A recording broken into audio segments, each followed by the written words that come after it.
L'appel à la paix des braves. Bon, moi je ne sais pas de quoi on parle.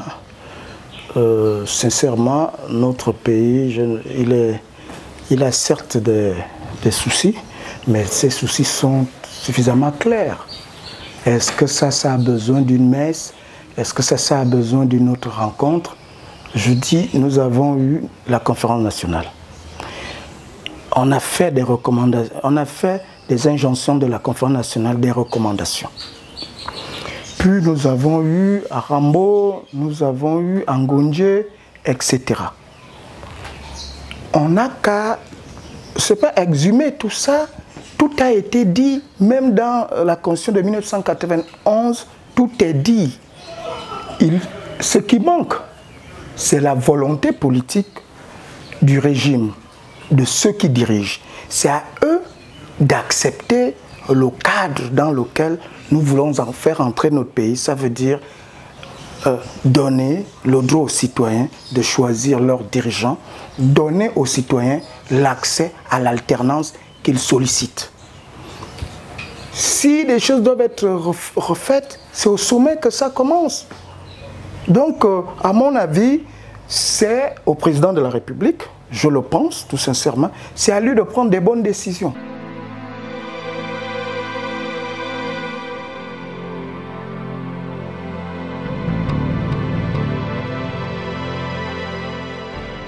Je ne savais pas que le président avait autant de temps pour parler, hein, parce que moi, ça fait bientôt, on va aller à 2 ans. On ne sait pas, le président n'a plus parlé avec les Gabonais, vous comprenez? Ce que moi j'attends du président, c'est qu'il réunisse la classe politique pour qu'on commence à débattre les problèmes qui sont de nature à faire avancer le pays. Moi je n'attends pas de lire le président dans Jeune Afrique, dont le président ne peut parler qu'avec Jeune Afrique. Pourquoi il ne reçoit pas la classe politique? Il a parlé un peu de l'opposition, il a parlé un peu du travail de ses collaborateurs. Bon, si lui, il est satisfait du cadre de travail de ses collaborateurs, mais nous, on n'en voit rien du tout. Hein. Le Gabon est à genoux. Hein. Le taux d'endettement, il est pratiquement à 70%, presque au même niveau que le PIB du Gabon. Donc, à partir de là, il est satisfait de quoi? Aujourd'hui, toutes les régies financières sont en grève. Aujourd'hui, les routes sont crevées. Aujourd'hui, les Gabonais ne mangent plus. Même une fois par jour, ça devient difficile. Bon, écoutez, c'est un homme qui dit qu'il est satisfait de ses collaborateurs. Mais nous lui disons, de toutes les façons, c'est votre cabinet. Nous vous attendons en 2023 et on va voter contre vous.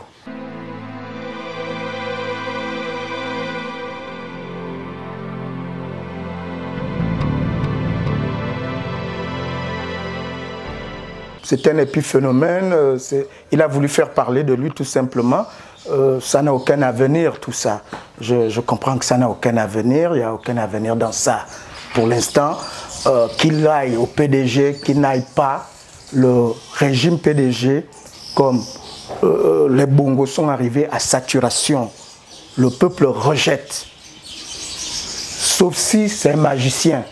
Mais à ce que je sache, son retour, pour moi, ça n'apportera rien au PDG. D'abord, ça va apporter quoi au PDG? Donc, c'est pas important pour le Gabon. C'est pas important. C'est un homme qui pense que cette position lui plaît. Il faut laisser. Il faut que les Gabonais regardent vers l'avenir, vers leur économie, vers ce qui est en train de se faire par rapport à leur constitution, vers l'envie de transporter le vote des Gabonais vers les 2 chambres du Parlement, de s'appesantir maintenant. Comment faire en sorte que les élections au Gabon ne soient pas le jeu de qui perd gagne? Voilà les vrais débats que nous devons avoir. Les épiphénomènes, ce n'est pas important. De toutes les façons, demain il peut se raviser.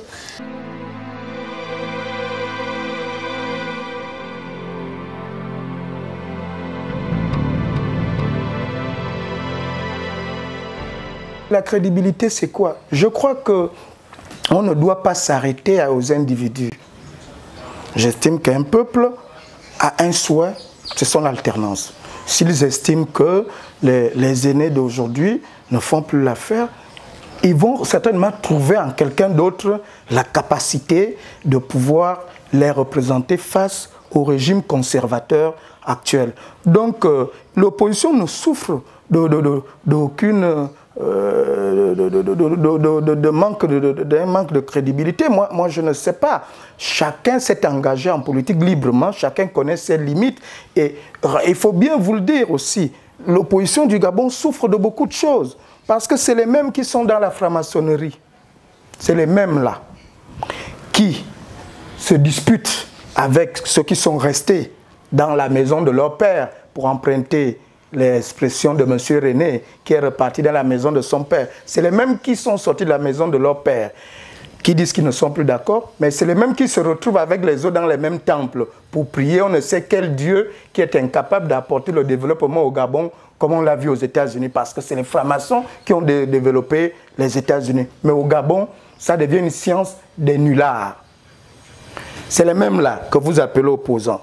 Donc, à mon sens, les aînés qui sont là, sincèrement ou insincèrement, ils s'arrêtent là où ils peuvent parce qu'ils sont tenus par trop de choses. Ils ont trop de choses en commun.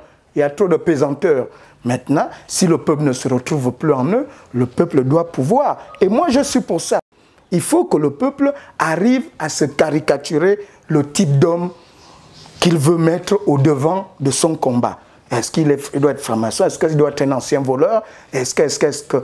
Parce que cette histoire d'homme providentiel fait que lorsque le providentiel dit qu'il s'arrête, tout s'arrête. Or, il faut maintenant préparer le peuple à un autre engagement où le peuple doit s'engager lui-même et pousser celui qu'il voudrait amener jusqu'au sommet de l'État.